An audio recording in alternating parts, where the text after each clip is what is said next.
కేంద్ర ప్రభుత్వం రైతుల కోసం అనేక పథకాలను ప్రారంభించిన విషయం తెలిసిందే. దీనిలో ముఖ్యంగా పీఎం కిసాన్ యోజన స్కీమ్ అనేది రైతులకు పెట్టుబడి సాయంలో అందించడంలో ముందుగా ఉంది.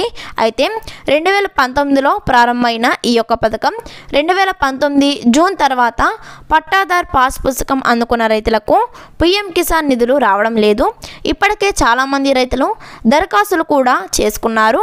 వారి దరఖాస్తులను త్వరలోనే ఆమోదించబోతున్నారు. ఇది ఇలా ఉండగా 2024 సార్వత్రిక ఎన్నికల వేళ నరేంద్ర మోడీ ప్రభుత్వం దేశంలోని మహిళల రైతులకు సువార్త చెప్పనుంది. పీఎం కిసాన్ నిధులు డబుల్ చేయనుంది. ఇప్పటికే సంవత్సరానికి 6,000 రూపాయలు 3 దఫాలుగా అందిస్తుండగా దీనిని 12,000 పెంచాలని యోచిస్తున్నట్లు నివేదికలు వెల్లడించాయి. అయితే ఈ పెంపు కేవలం మహిళా రైతులకు మాత్రమే. మహిళా రైతులను ఆకర్షించే విధంగా ఈ పెంపు ఉన్నట్లు తెలుస్తుంది. దీనికి సంబంధించి ఈ సంవత్సరం నిర్మలా సీతారామన్ ప్రవేశపెట్టిన బడ్జెట్లో ప్రస్తావించనున్నారు.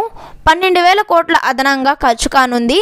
బడ్జెట్ ప్రతిపాదనలో చర్చించినట్లు సమాచారం. నవంబర్ 15, 2023న ప్రధానమంత్రి నరేంద్ర మోడీ 15వ విడత పీఎం కిసాన్ యోజన బదిలీ చేయగా దేశవ్యాప్తంగా 8 కోట్ల మంది రైతులకు పెద్ద బహుమతి అందించారు. ఇప్పుడు 16వ విడత డబ్బులను ఎప్పుడు జమ చేస్తారు అని చెప్పేసి రైతులంతా కూడా ఎదురు చూస్తున్నారు.